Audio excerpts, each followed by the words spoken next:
Good morning, students. This is your English class. Now we are studying chapter 2.4 of Unit 2 in your English literature book, that is about the topic The Rescue. Students, in the previous class, we have already studied the first part of this chapter. Today in this class, we are going to study the second part of this chapter. So students, let's start read from stanza 3. The wind is loud, the wind is blowing. The waves are big, the waves are growing. Where is the boat? It is upside down.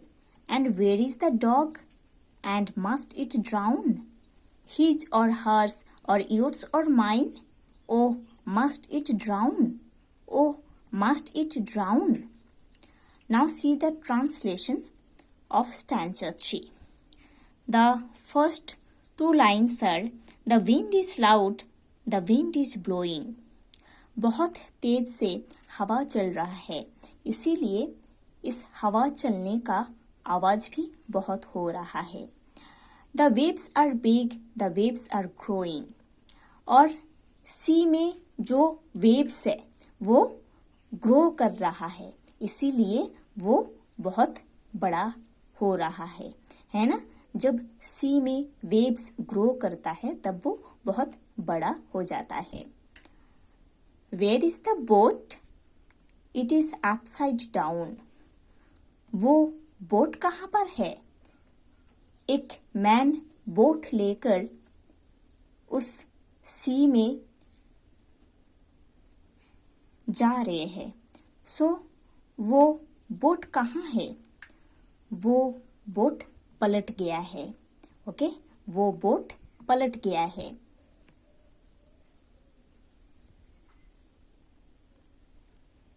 And where is the dog? And must it drown. वो dog कहाँ पर है? वो dog must डूब गया होगा.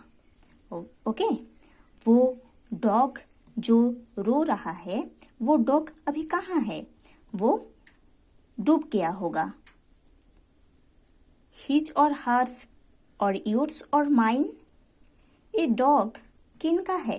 उनका है या उनका है? क्या आपका है? क्या मेरा है? Oh must it drown. Oh must it drown. वो डॉग मस्ट डूब गया है क्या? वो डॉग मस्ट डूब गया है क्या? Now see the fourth stanza. Read this stanza. Where is the man? He is on the sand, so tired and wet, he cannot stand. And where is the dog? It is in his hand, he lays it down upon the sand. His or hers, or yours or mine? The dog is mine, the dog is mine. Now see the translation of this stanza. Where is the man? Boat तो पलट गया है, but जो man उस boat लेके गए हैं वो मैन कहाँ पर है? He is on the sand.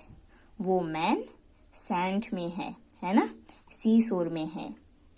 So tired and wet, he cannot stand. वो मैन इतने थक गए हैं, इतने भीग गए हैं कि उन्होंने खड़े नहीं हो पा रहे हैं. And where is the dog? It is in his hand. एंड वो डॉग कहाँ पर है? वो डॉग उस मैन के हाथ में है. He lays it down upon the sand. उस मैन उस डॉग को सैंड के ऊपर रख दिए है, सुला दिए है. हिज और हर्स, और योर्स और mine. The dog is mine, the dog is mine. ये डॉग किनका है? उनका है या उनका है? या आपका है या मेरा है? ये डॉग मेरा है, ये डॉग मेरा है. Now read the fifth stanza. Today in this class we will also study the fifth stanza of this poem. So tired and wait, and still it lies. I stroke its head, it opens its eyes, it wags its tail, so tired and wait. I call its name, for it is my pet, not his or hers or yours but mine, and up it gets and up it gets. Now see the translation of this stanza. So tired and wait, and still it lies. ये जो dog है वो dog भी बहुत थक गया है, बहुत भीग गया है, इसीलिए वो डॉग सी शोर में सैंड के ऊपर लेटा है. I stroke its head, it opens its eyes. मैं इसके हेड में, इस डॉग के हेड में, इस डॉग के सर में थोड़ा स्ट्रोक किए है ना. मैं इस डॉग का जो सर है, जो हेड है, उसको थोड़ा हिला दिए है.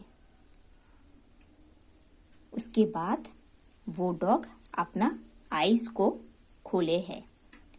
It wakes its tail, so tired and wet. उसके बाद स्ट्रोक करने के बाद वो डॉग अपना टेल को थोड़ा हिला रहा है. वो डॉग अभी भी टायर्ड है, अभी भी भीगा हुआ है.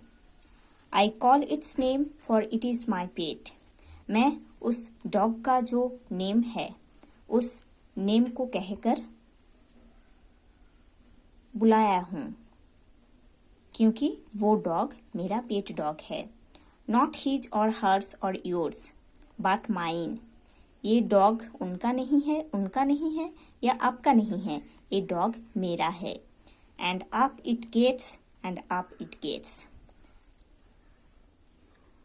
ये मेरा पेट डॉग है, सो अभी आप उठ जाओ, स्ट्रांग हो जाओ, क्योंकि आप मेरा ही डॉग हो.